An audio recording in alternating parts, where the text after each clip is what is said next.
Okay,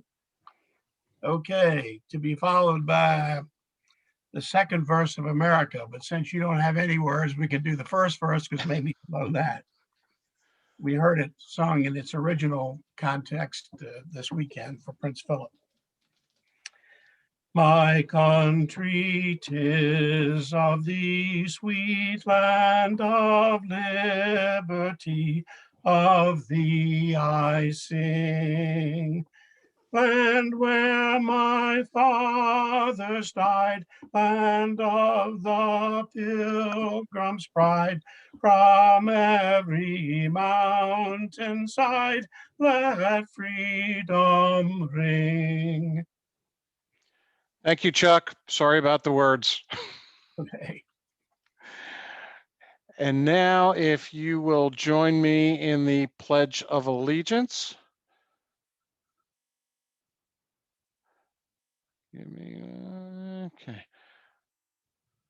I pledge allegiance to the flag of the United States of America and to the republic for which it stands, one nation under God, indivisible, with liberty and justice for all.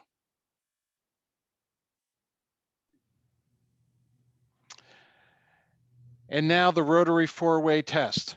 Of the things we think, say, or do, is it the truth? Is it fair to all concerned? Will it build goodwill and better friendships? And will it be beneficial to all concerned? And will it And be Bob? Yeah. Thank you, Bob Healy. Appreciate it. And now our invocation from Joe New. I'd like to share some words by Molly Fernia. To be joyful in the universe is a brave and reckless act. The courage for joy springs not from the certainty of human experience, but the surprise. Our astonishment at being loved, our bold willingness to love in return. These wonders promise the possibility of joyfulness, no matter how often and how harshly love seems to be lost. Therefore, despite the world's sorrows, we give thanks for our loves, our joys, our opportunities to serve, and for the continued courage to be happily surprised. Thank you, Joe. And now a visitation report from Joe Massey. Hey, Joe. Good afternoon. A report on Chris, Colin and Pat McKinnon's daughter. They've seen slight improvements in her condition. It's going to be a very long haul. She will be in a coma for at least 30, if not 60 days. It's an effort to have her brain try to heal itself to whatever extent it can. So please keep the McKinnons in your thoughts and prayers. We have gotten this week an application for membership. Her name is Lauren Labonte. She had been in our club from 2012 to 2016. I'm sorry, I can't put my hands on her last name at the time, but we'll get this circulated for the board of directors. I don't have any reports on anybody else, but I'll open up the floor if anybody has any reports. Joe, I spoke to Ann's husband, Ben, Ann Morgan, our bookkeeper, and Ann is out of the ICU. They've made some progress with getting her infection under control, and Ben is hopeful that she might be going home by this weekend. But he said that all of their children are in town, so there's really not a whole lot that they need from us. That they're in good hands with their kids, and I just let him know that we cared about Ann and we're thinking of her and wished her the best. And if anything does arise that we can help with, to let us know. Good. Anybody else? Well, I guess I should do some self-reporting. I'm going into the hospital Thursday to get an oil filter removed. So there.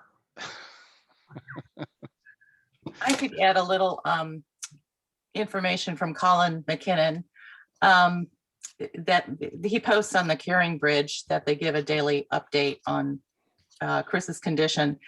But he writes, as of yesterday, to all of our wonderfully loving and supportive family and friends, Chris and Zach, Pat, I, Sandy and Alex, Oriana, Andy, and Ann Hing, which is our in-laws, and all the rest of our family cannot begin to express adequately our gratitude for all of your continued prayers, love, and support for Chris and all of us since our accident. We read and cherish each and every one of your thoughtful expressions, and you are all truly helping to sustain us. Most, but perhaps not all of you know that Chris's husband and our wonderfully sweet and smart son-in-law, Zach, is a first-year resident in internal medicine at the University of Pennsylvania Medical Center. While he certainly would never wish to apply his medical knowledge to this unimaginable personal situation, he is being extremely helpful to Pat and me and all of our families in assimilating and interpreting everything that we discuss with Chris's doctors and nurses. We're trying to support Zach as best we can as he balances his personal feelings and emotions with his medical analysis, all as he acknowledges that traumatic brain injury is not an area he has expertise in. I think his reviewing our daily information about Chris's progress through updates here is helping him to process what she and we are going through. He's a great guy, and he and Chris are a great couple, and we're doing everything we can to help Chris heal and recover. Also, we can't say enough good things about the doctors, nurses, and staff of Jefferson University Medical Center, where I learned from my mom, my great-great-grandfather went to medical school. Of course, we are most grateful to all of you for supporting Chris and all of us with your prayers and love. I have been thinking about the 121st Psalm over the past weekend, which begins, I lift up my eyes to the hills. From whence does my help come? My help comes from the Lord who made heaven and earth. Thank you all so much. Your ongoing prayers and love mean the world to us. Colin. Thank you. Thanks for sharing that. Does anyone else have anything? Or anyone else that we should know about?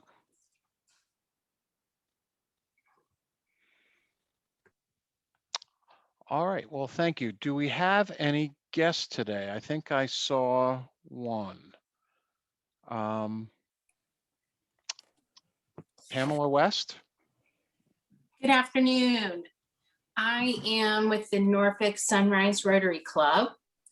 And actually next year, I will be trying to fill Seeger's shoes as assistant governor for Norfolk Sunrise, Hampton Roads Club, along with y'all's club. So I'm looking forward to working with you guys.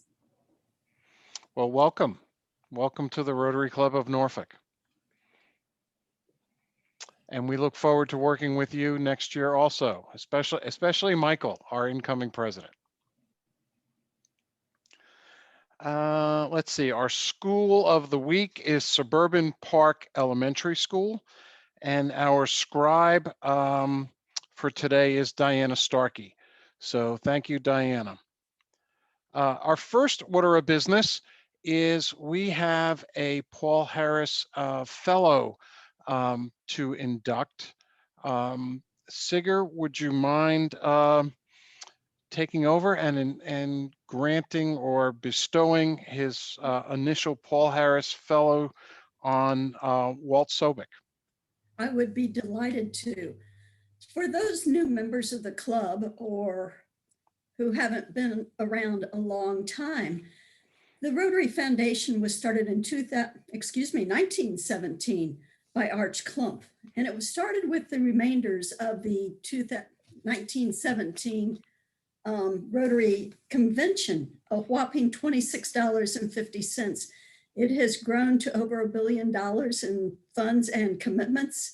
And Arch Klump's idea was that we could gather together where most of us are not wealthy enough to fund a private foundation like the Carnegies or Bill Gates or Jeff Bezos, that we could join together and do something significant in the world. And Rotary has been doing this since 1917. And as you know, we have 7 areas of interest, the newest of which is the environment. So it is with great pleasure that I get to bestow upon Walt the Paul Harris Fellow. And He joins a lengthy list of Norfolk Rotarians who are Paul Harris Fellows. And thank you so, so much, Walt. Your generosity is much appreciated, not only by the club, but also by those beneficiaries throughout the world of your generosity. Sugar, my pleasure. I'm just trying to keep up with all my mentors and friends in the club. Well, thank you, Walt, and thank you, Sigger. Appreciate it. Michael, would you like to tell us a little bit about what the grants committee was up to last week? Yeah, I'd love to. So as president of Norfolk Rotary Charities, I want to thank my grants committee for helping us figure out the problem of giving out $50,000 to needy groups in our community. We had over 70 applications totaling well over $400,000 in asks. So the committee's work this year was especially daunting. We were able to break the grant requests out into three main categories: arts and the environment, health and education, and social services requests. We then took the $50,000 pot and divided it amongst the three. And of that, these 20 charities were selected by the committee. Most of the grants are in about the $2,500 amount. All of the grants range from the low of $1,000, and the highest grant we gave out was $5,000. So these are the following groups who received grants.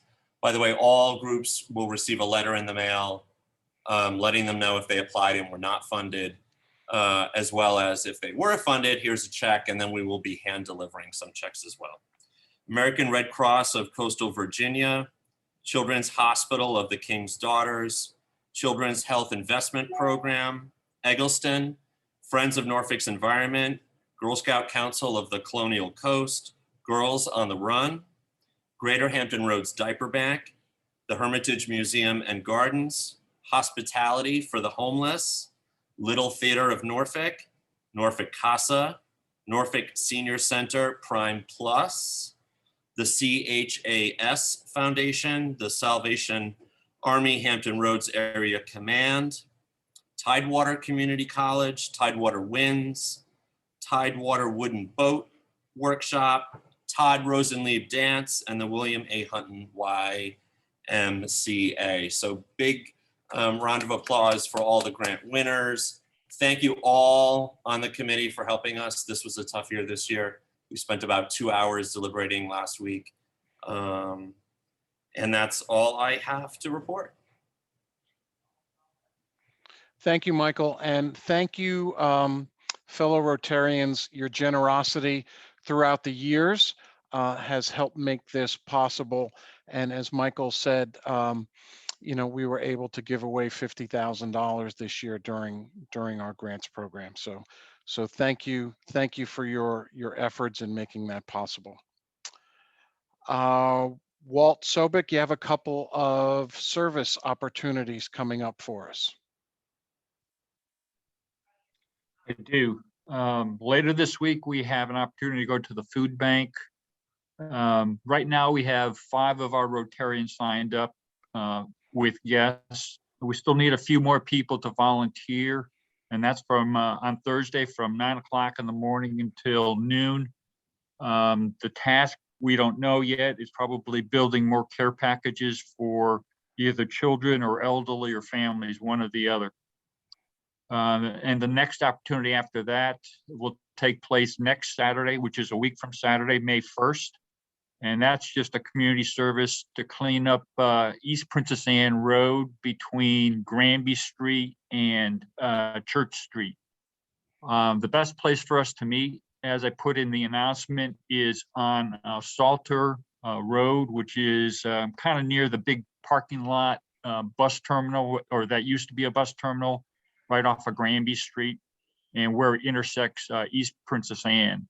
And I imagine if we spend about 2 hours there, we should be able to clean that area up. And again, this is one of those locations that was asked of us to clean up by the Keep Norfolk Beautiful campaign.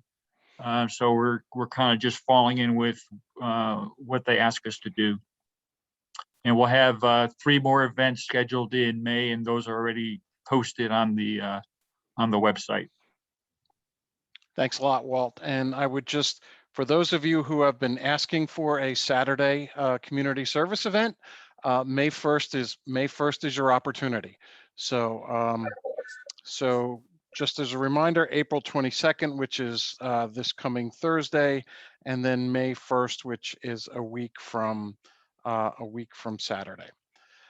Quick reminder to go on to Club Runner and just take a look at your profile and make sure that it is up to date. And also a reminder that there's a number of us who are behind on our first half Rotary dues. So some of you have gotten phone calls, more phone calls are going out, and be on the lookout for an email reminder also. So, and now on to some happy bucks. Who has some good news to share with the club? Bernie Cohen. Make sure you unmute yourself, Bernie.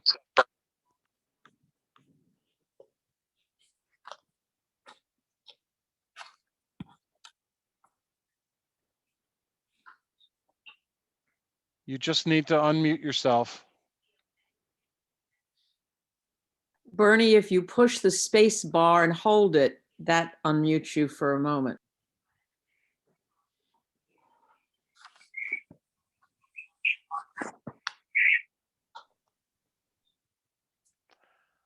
All right, Bernie, we will come back to you in a second. Bob Healy, go ahead. Well, Rotarians, it's been 44 years since VMI won the Southern Conference Football Championship. And on Saturday, we defeated the Citadel Bulldogs, our arch rivals, and won that championship. So we'll be playing JMU next on Saturday, I think, in the postseason. So I'll be sending a $44 check to Rotary Charities. Thank you. Thank you, Bob Healy. Appreciate that. Who else do we have? Barb Lifflin. I just want to send some happy bucks because we returned last night from our first trip in 13 months, and it was absolutely wonderful. Barb, so I was stalking your photos from that. So yes, it looked like a great time. It was, thanks. Yeah. Let's see, who else? Jeff Wells. Okay, I just want to throw in a happy dollar because the outstanding gathering last week under Michael's direction was just the first time we had 15 Rotarians back in the same room. So it wasn't just about the scholarships and the wonderful grants, everything that went together. It was just about gathering together. Beautiful day at the garden, but it was just nice to see Rotarians and to spend a little time together. So thank you, Michael, and can't wait till we get back together again. So we're not like looking at these little pictures on the screen and seeing stuff. So that's my happy. Thank you, Jeff. Diana Starkey. Good afternoon, everybody.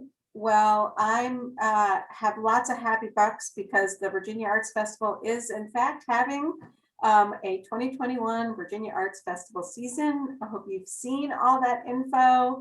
Last week, we had events that were started on Monday. We had Monday, Tuesday, Wednesday, Thursday, Friday, Saturday, 2 shows, Sunday, 2 shows, and we're just off and running. And it's so great. I've seen several Rotarians have come out to performances, and it's always so great to really see everybody. So I hope I'll get to see you at an event soon. There's lots of things going on, and everything that we're doing is, as Jeff, as you said, safely and social distanced and making sure that people are taken care of, but yet having an opportunity to see really great live events. So lots of happy bucks for that. It's good to be doing what we do. So that's it. Thanks, Diana, and thanks to the Virginia Arts Festival for bringing that to our community.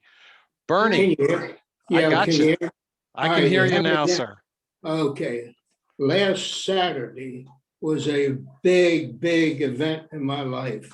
I have reached 92 years and I'm just, that's all I can say. I'm looking forward to the next year. Well, Bernie, that is awesome. Enjoy your next lap around the sun. Anyone else with happy bucks? Anyone else with good news they'd like to share? Jim, it's Lorna. Yes, Lorna, yes. I just want to contribute some happy bucks for my experience last week. As you know, Bill Moore and I were at the Hunt and Y. So I know that you don't all get a chance to get over there, and it's been a long time since they've allowed people in. But you would be impressed by the things that we saw there. They're doing 750 meals a day. Chef Paul is busy as can be, but smiling all the way. The classrooms are all set up. You would be so proud of the way that the whole building has improved in sort of the atmosphere and the look of it. And you see these kids with their headphones and working in the classrooms. There's even a seniors group that does line dancing. I'm so impressed with them. And Brenda has just driven herself. She has experienced 4 personal family losses in the last several months. You know, her mother, sister, an uncle, and a niece who was like a daughter to her. And yet she's still there. She's very fragile, but she's still there going along. So I just wanted to tell everybody that it was wonderful to, even though there was only Bill and I, it was wonderful to be there. And they are so grateful for all the contributions at this club and how we've never forgot them since we began several years ago. So I wish you could all see it. Thank you very much, Lorna. I've got one. Yes, sir. Bill. My grandson is graduating from the University of Virginia in 3 weeks as his father, as his mother, and as his grandmother. So there. Well, congratulations to your grandson.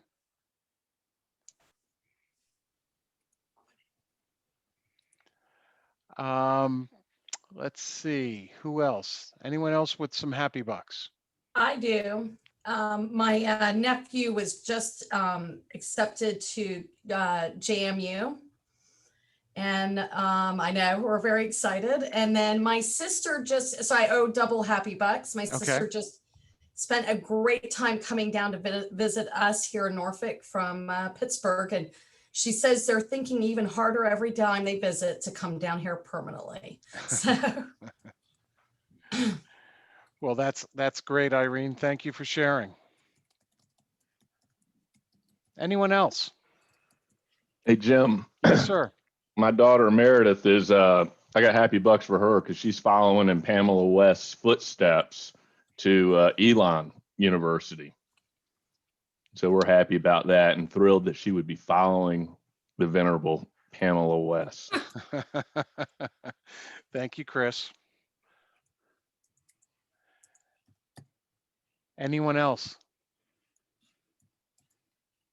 Well, it's just a happy time of the year. So thank you all for your contributions. And like we mentioned with the grant process, all of the money raised through fines and happy bucks goes to Norfolk Rotary Charities and helps us continue to do good works in the community. So thank you very much. And now I'm going to turn it over to our Vice President in charge of programs, Lori Harrison. Lori, you have the floor. Great. And I am introducing our Rotarian of the day, Bob Lee. Bob has been a Rotarian for 44 years, so since 1977. His favorite thing about Rotary is his strong character and integrity exhibited by Rotarians around the world. And his fun fact is that Sally's son, Luke, and his son, Teddy, were in high school when they played in a rock and roll band that played in several venues around Hampton Roads. Luke was on the guitar and Teddy was on the drums. And he is proud to say that they both survived all of it. And anyway, so thank you, Bob, for introducing your speaker. Glad to do it, Lori. Thank you. You can hear me, I hope? Good, thank you. Well, Sally Kirby Hartman loves to travel and explore different cultures. She can't wait, of course, to travel again. Sally is a graduate of the University of Arkansas and attended Kansai Gaidai University. She is a journalist and accredited public relations expert who recently retired from the Hampton Roads Community Foundation as Vice President for Communications. She is a past president of our Rotary Club of Norfolk. She and her husband, Ron, live in Norfolk with their dog, Lucy, and their son, Luke, lives and works in Salt Lake City. Sally Hartman, return to Japan. Thank you.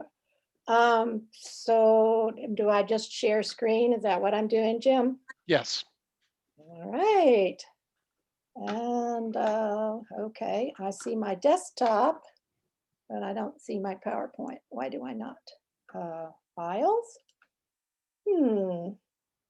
Maybe perhaps we should have practiced here. How do I get beyond desktop? Joey, help. Help.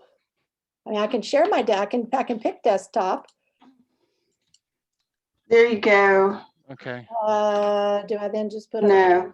Where is the, there you go. Is that There your you go. PowerPoint? Here you go. Awesome. Typically I'm starting these. So arigato gozaimasu, Bob-san, and konnichiwa, Rotarians. Especially Pam Tubbs and Tim Lawrence, because they lived here actually much longer than I did.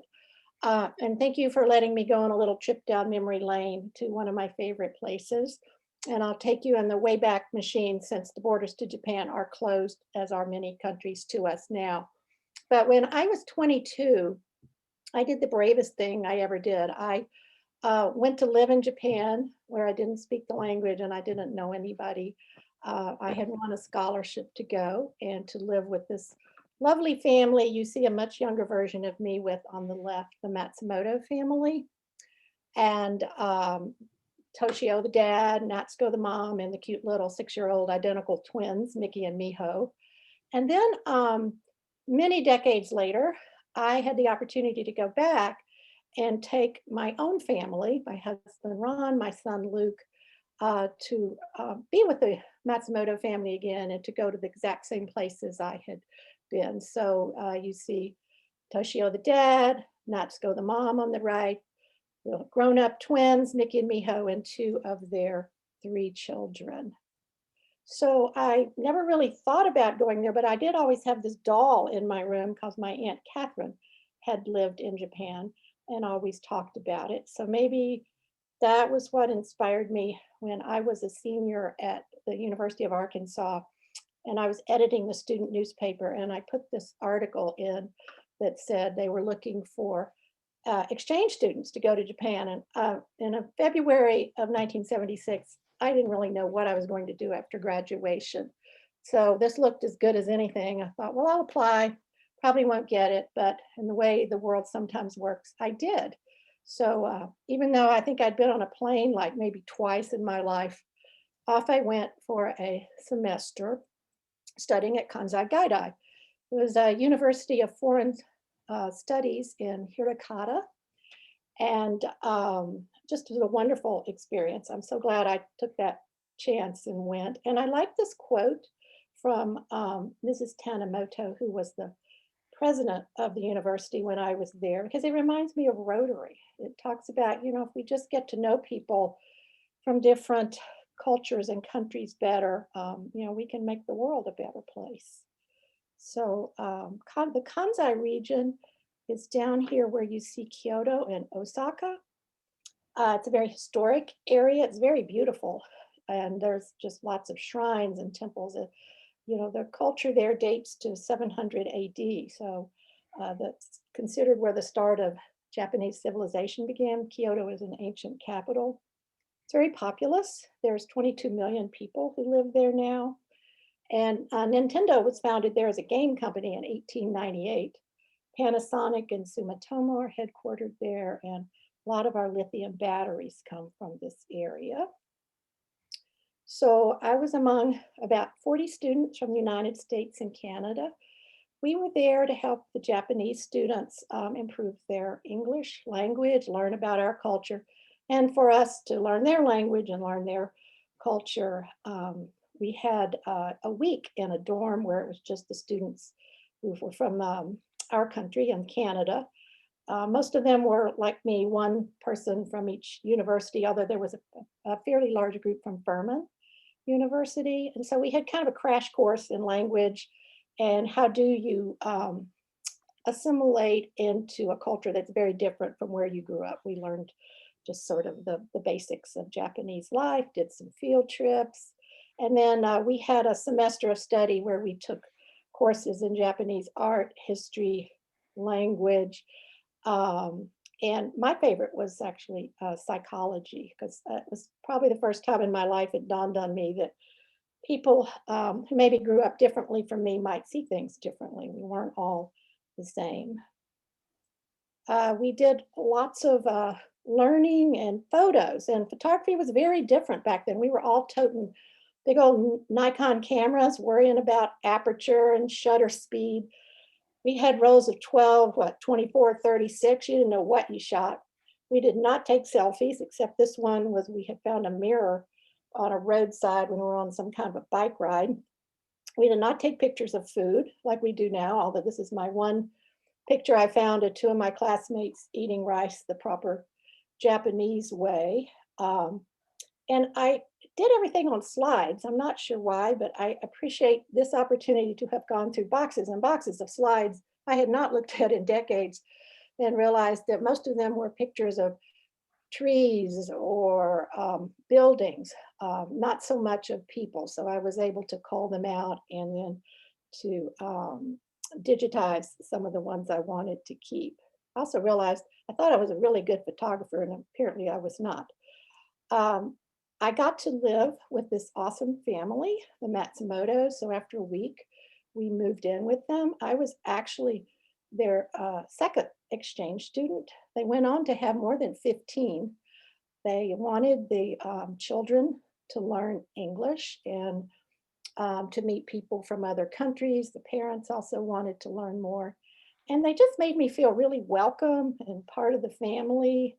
And I don't know, it was just a really happy time. Toshio, the dad, worked as a manager at a company that did something with paneling and doors. Natsuko, my mom, had a career in sales that she had put on hold for a while the children were young. And you could not have any two cuter children than Mickey and Miho, who were 6-year-old identical twins. And so they just made me feel part of daily family life, plus making sure, I got to do some special things. So in addition to going to school full time, I taught English to the children. And I had some workbooks. I was not an education major, so I was kind of winging it. So I used songs. I taught them the Hokey Pokey, I'm a Little Teapot, the Doe Deer, a female deer song. And I used cartoons. I introduced them to Snoopy, and they introduced me to Hello Kitty, which I had never heard of. And these children were hard to tell apart, but one of them would lose a tooth since they were 6. And I'd be like, yay, I know which one you are. And then of course, the next day, the other one would lose a tooth. But I finally figured out that if I looked at the tops of their heads, their hair parted differently. So that's what the little picture is in the middle, until of course they wore like cute little hats like you see on the right. We had a single family house in a neighborhood of single family homes that looked a lot alike. So sometimes I would get on the wrong street when coming back from school. There were very few street signs, and if there were, I couldn't read them anyway. I got where I could speak pretty well to get myself somewhere and back and do whatever it is I needed to do, but I could never read any signage in a store or a street. So you kind of went by instinct. Our home had a lovely little garden outside my room looked out on that actually sort of has inspired one I have at my home in a tiny little space with stepping stones. The chair you see the girl sitting on, I think was about the only Western style furniture we had other than a table where we ate our meals with chairs. Other than that, we sat on the floor. That heater that's next to them would be off while we're gone. We'd come home and turn that heater on and get under the kotatsu, which I'll show you later, and warm the house up. So I had this lovely little room off the living room. It was just maybe 2 tatami mats wide. I had a futon I would pull out of the cabinet, put in there, take up pretty much most of the room. My clothes were in a little zip up wardrobe, and there were generally some beautiful little flowers and a shrine there. And outside those shoji windows are the garden. This is one of the few pictures I took of myself because, again, there was a mirror in the room. Food was fabulous and a whole lot more than raw fish. We did have the fish truck come by the house like once or twice a week, so it was fresh fish. But we never had the same meal twice unless we asked for it. The kitchen had just a stove top or like a hot pot you cooked on the stove. There was no oven. Every family member had their own chopsticks. Those are mine that I still have. The children had cute little ones with cartoon characters on them. And I did take a picture of that cantaloupe up there because it was so special. We always had fruit for dessert. We had figs and persimmons and something I now know as Asian pear we called nashi. But one day we splurged and bought this cantaloupe, and I think it cost $10 back then. I remember feeling badly because I think I could get one at home for 33 cents. So anyway, we took pictures of the cantaloupe. We made a centerpiece. It was a very special event. And my family made sure I got to do lots of traditional activities. Not sure what the yellow thing that has appeared on my screen is, but whatever. Mostly I would just enjoy dinner with them or watching TV. We'd do some outings on the weekends, but we did a few special things. Up on the right was a field day at a kindergarten. I learned about the tea ceremony. I got to go learn to play the koto, a stringed instrument. And then when I'd come home from school, the ladies you see down the bottom would be the tea party group. They had hurried up and gotten all their housework done before their husbands came home, and so they could gather at somebody's house and have tea and visit with each other. So they were very welcoming to me. It was a beautiful time of year. I've never been there for cherry blossom time, but fall was certainly lovely, and there were lots of outings to parks and all to admire the trees and the mums and just to see how pretty everything was. I got a little short on money, even though my scholarship paid tuition and room and board. I had come up with the money for the plane fare and my spending money, and I didn't want to ask my dad for any more. So I stopped spending, I think was equivalent of 35 cents to take the bus to school and walked. And by walking, you see so much more. I would see these people harvesting rice. Sometimes I'd go by a temple and there'd be some people in traditional dress there. People would be opening shops. So I was glad I would walk. It's probably about an hour each way. We took some special trips, both with some of my classmates and also my family. And they took me to Hiroshima, which was quite a meaningful experience to be there, where the first atomic bomb was dropped. I did think it was a wonderful sign that rainbow appeared over the A-bomb dome while I was there. That is now a UNESCO World Heritage Site. It was preserved. It's in the midst of a peace park now, and Hiroshima is a city dedicated to peace. And I did take my family back to visit there. Picture on the right is Toshio in front of one of the most famous tories in Japan, which is at Miyajima Island, very near Hiroshima. So we went there. And we took the bullet train, the Shinkansen, down there, which is just a fabulous way to travel. So as things happen, I lost touch with my family over time. We kept up for years, sending gifts and letters, but somewhere, I don't know, we just lost contact. And apparently I had written them a letter when I got married years ago, and they wrote me this lovely letter back updating me at how they, by that time they'd had 15 exchange students and the girls were older. And I packed it away. And in 2017, I was going through some boxes and I found this letter. And so it made me think about my family and wonder what happened to them. And I knew the girls had been grown up. So I tried to find them online and I couldn't because there were lots of people with their names and I didn't know the daughters, married names. So I took a gamble that they might still be at that address. And I wrote a real letter on like paper to them and reintroduced myself. I put pictures, I told them about my family and hoped that maybe somebody still lived there. I had checked with the university and they didn't have a more current address. But through the wonders of Facebook, I started hearing from the daughters on Facebook Messenger. So thank you, Mark Zuckerberg. We exchanged photos, we caught up, learned about the parents who did still live in the same house and had received my letter. So it was just wonderful to hear about them. And we continue corresponding that way. So I cooked up this idea to, well, maybe I could go back and visit and take my family. One of my classmates had gone a few years earlier to see her family. So I went back and some things were just the same. But of course, many things had changed. So what I found the same was the Japanese people and just their honesty and respect for what they do in life and other people.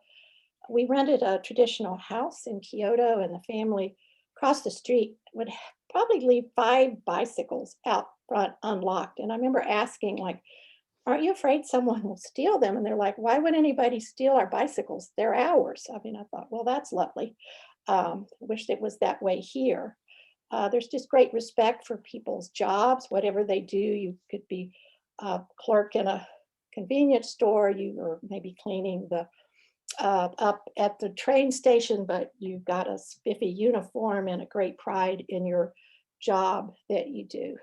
People are super friendly and helpful. If we would look the least bit lost, they are going to help us find that train track or that store and walk us there. Not as many people wanting to practice their English on us as I remember when I lived there before.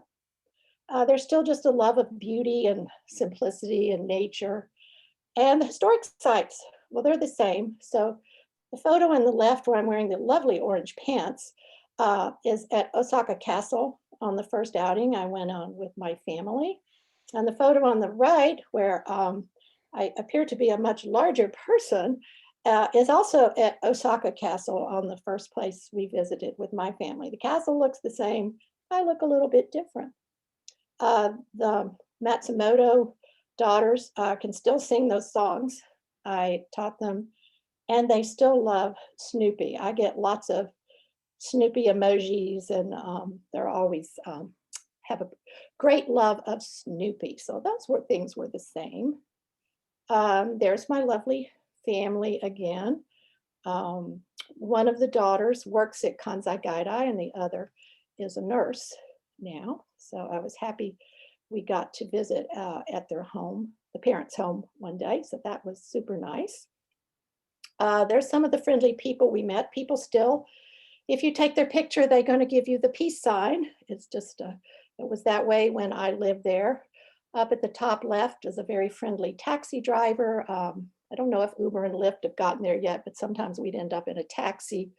In the middle is the owner of the traditional house. On the right, a very friendly man in a train station, very proudly wearing his button that says he speaks English, that would help us figure out how to get a train pass. And on the bottom left is one of the Matsumoto grandsons with my son. But again, if you go to take a picture, you're probably going to get the peace sign.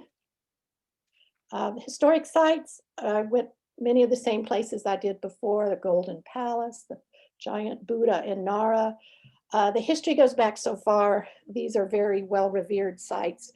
If they have burned down over time, which sometimes happen, they are rebuilt exactly the same, and they're just lovely places to visit. In this area, you could go someplace every day different and probably spend years not repeating any place. In Kyoto, there are 2,000 Shinto shrines and Buddhist temples. 1,600 of them are temples. The house we rented, I would go out for morning walks, and just a couple of blocks, I would see 4 of them.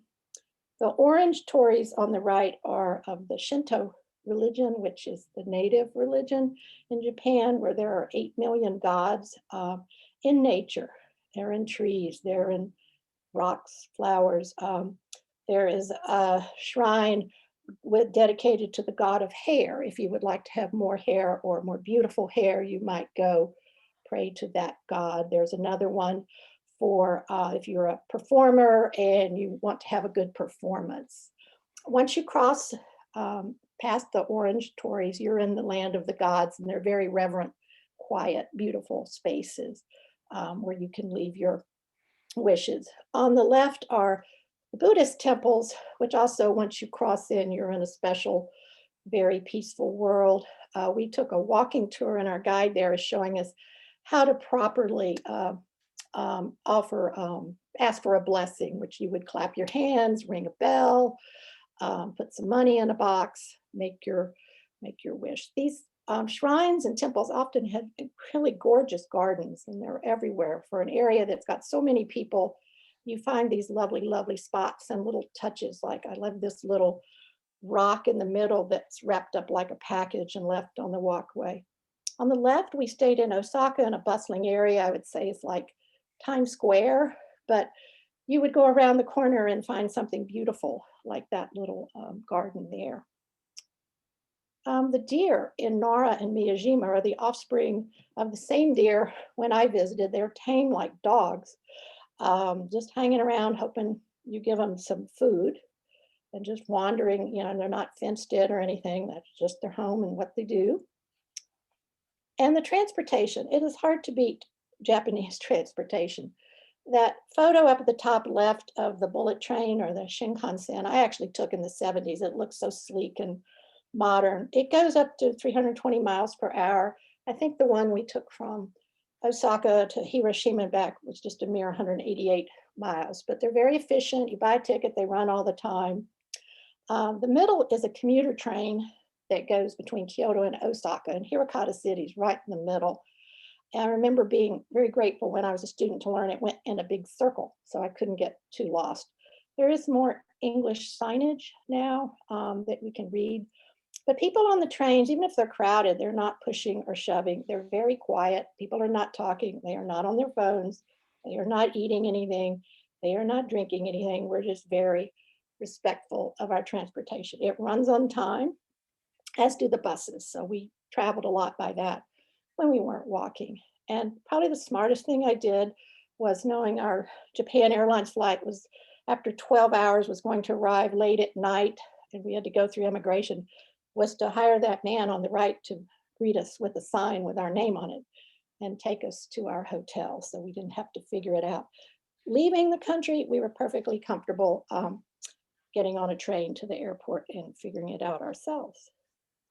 So the food was fabulous, as I remembered. The big picture on the right is the breakfast we would have every morning at our the traditional hotel my family rented in Osaka. We would go down to this tatami mat room, sit on the floor, and this nice lady in a kimono would put this spread in front of us of pickled vegetables and some ham and fish and fruit and rice. On the top left, you see the thing that's very helpful when you cannot read signs, which is the plastic version of the food served in restaurants. They still have that. We ate a lot of udon and ramen and okonomiyaki, so it was actually a pretty economical trip, except for that dinner you see at the bottom with that steak. That was Wagyu beef we treated ourselves to on our last night in Kyoto.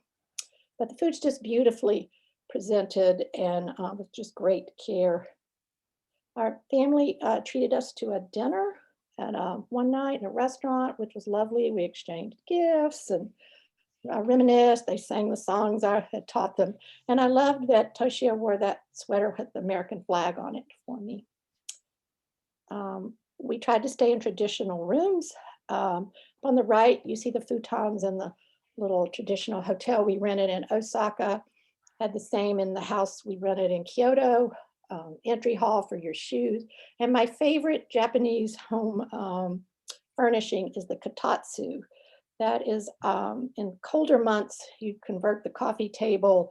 There's a heater under it, you plug in, and like a quilt, you put over you and you sit under there and turn that thing on and get some hot tea, and it's very cozy. You can spend a lot of time under the kotatsu.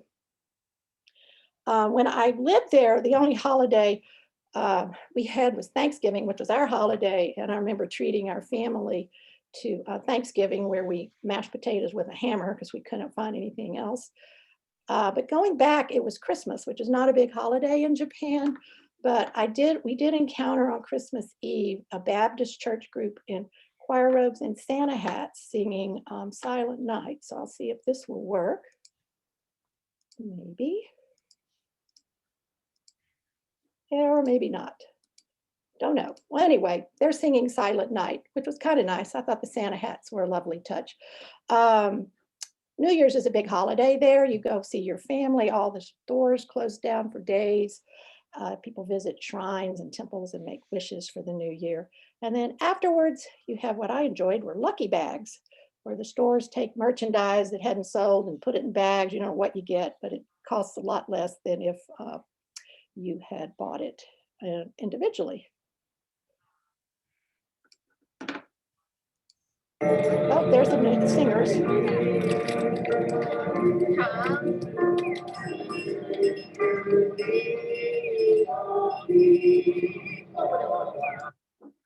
All right. People you see in kimonos are either going to being traditional and going perhaps to a shrine or a temple, or they rented them in a kimono shop and they're tourists. So I'm not sure which these ladies are, but I thought they were lovely. And there are my twins that I knew in kimonos. Their grandma made them for a ceremony. There's Snoopy, a card from my family, still there. There is a Snoopy museum in Tokyo now, and also a Snoopy hotel somewhere in Japan. They do indeed love Snoopy. So things were very different too. For one, we had the internet. I had a Facebook planning group, which led me to things like pocket Wi-Fi. You could have waiting at your hotel or pick up at the airport. Keep yourself in a Wi-Fi cloud so you could use Google Translate, figure out which train track. I had an iPhone that took a whole lot better pictures and I could see what I'm taking. They have Ecoca cards now where you put money on them and you use them for every train or bus, so you're not having to buy change or tickets. My family, Toshio had retired. Natsuko was actually vice president of a company. The daughters are grown up, have families of their own and careers. The house had grown a third story. My room has melded into the living room and my family had become Christian. So that was all very different. There was a whole lot less smoking in Japan when I went back. I never saw anybody smoking. First time they smoked everywhere. There were vending machines everywhere on the streets now with hot coffee, hot tea, cold drinks, and beer. So you can just go up, put your money in, and there's your beer. There's still little sushi shops that are lovely, but there's also sushi riding around on conveyor belts in places where they're making it fresh in the middle and you pluck what you want off of there and then you pay by the plate. There's cat cafes now, and their version of the dollar store is the 100 yen store, which some lovely souvenir items. The toilets took a huge upgrade from the time I was there. My family did have a Western style toilet when I was there, but often you would encounter what you see on the left, which was one in the floor. But everywhere you go now, there is a super nice toilet with so many buttons on there. You're not quite sure what they all do. They play music, they heat the seats, they do all kinds of things. Every bus station, train stop, 7-Eleven, there is going to be a lovely facility for you to use. This one was in our house in Kyoto, and when you flush it on the top it makes water, clean water you can wash your hands in. Very huge upgrade from when I lived there before. Kansai Gaidai had a whole new campus. I didn't recognize anything. Starbucks was there as it was other places now. Green tea had exploded. When I lived there before, you drank green tea and you used it in tea ceremony. Now that's a cake on the left. There's green Kit Kat bars and candy. Green tea ice cream, my favorite. And of course now, you know, here we have matcha lattes at our Starbucks and places you can go. So green tea, I figured out a whole bunch of new ways to market it in products. And so I kept a journal both times, and which thank you for the opportunity to go back and read them. And so I wrote this one in 1976 when I wanted to know what to say to people when they go, "How was Japan?" So I could just say it was, you know, a wonderful experience.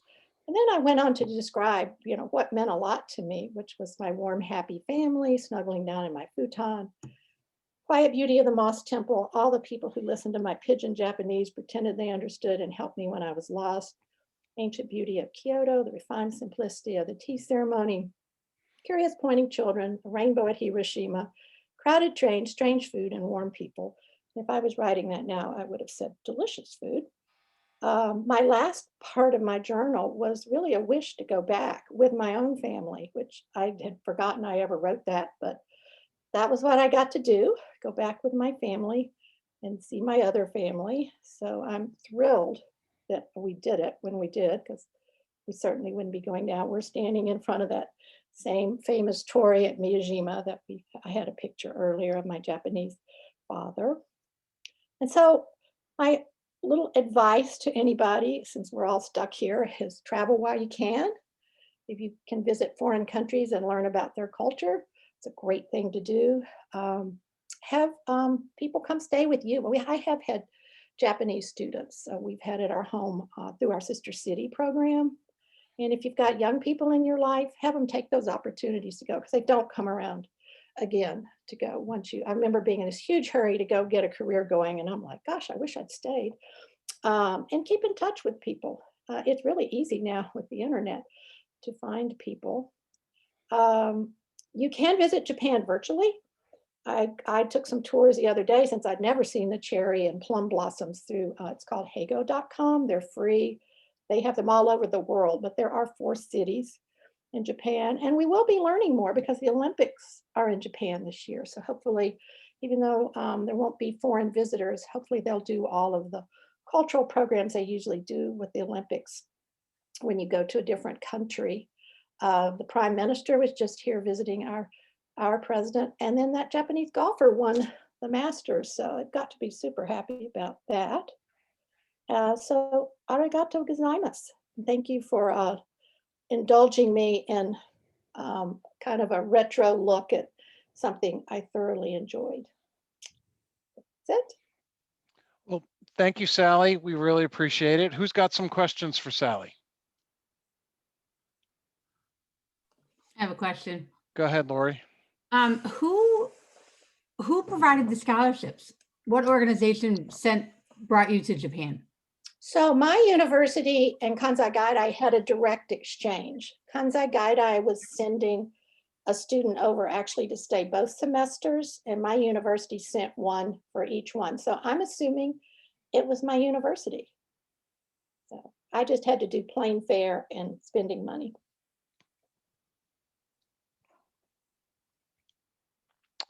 More questions for Sally?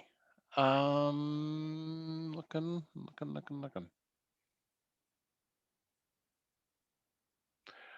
Is your family that you stayed with there, do they have any intention of coming to see you?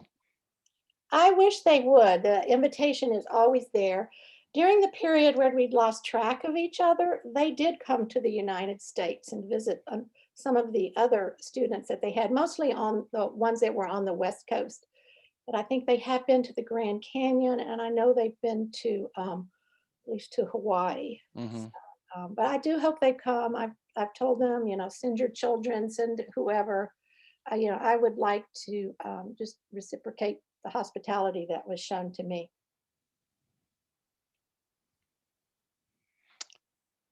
Any other questions? Anybody else been there besides Pam and Tim? Japan? Mike Richardson has. Okay. I've got to unmute. There we go. Domo arigato gozaimasu. That was very, very interesting. And my wife was watching. She had not been there. My son had also lived there 3 years. I lived there 1 year. And another son was there for 6 months. Awesome. I wish I could go back watching your slides. I know. I know. Well, when you do, many things will be familiar. And I think Joel Heaton said that he had, or raised his hand that he had been there too. It's a great place to visit. Yeah, and Cy. Yeah. Yeah. You know, for a small country, it's actually very diverse. The part up north, you know, they have snow, and then there's the tropical part. The climate where I was, I think was pretty much like about here. Mhm. It's pretty moderate. Let's see. Joey raised her hand. No, maybe she was saying, Joey? No, I was just saying that I've traveled to Japan a couple times. It's been ages, so I love seeing your slides, Sally. Makes me want to return. Well, hopefully we can all be traveling somewhere Yeah. soon.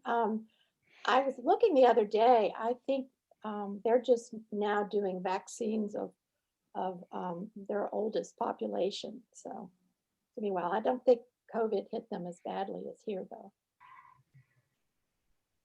But the border is closed. Yeah. Well, Sally, thank you very much. It was a wonderful tour for us, and I'm sure a great reminiscence for you. So thank you for sharing it with us. We really appreciate it. In your honor, we will be donating a book to Suburban Park Elementary School, commemorating your presentation to us. And again, we appreciate it. As a reminder, we will not be meeting next week, which is the 4th Tuesday. Our next meeting will be on May 4th, when Clay Dills will be talking to us. Clay, we're looking forward to it. Don't look so surprised, please. I'm looking forward to it too. Okay, great. Just a reminder that we have 2 service opportunities on the 22nd of April and May 1st before our next meeting.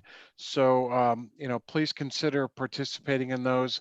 They are both worthwhile contributions to our community. So thank you very much, and we are adjourned.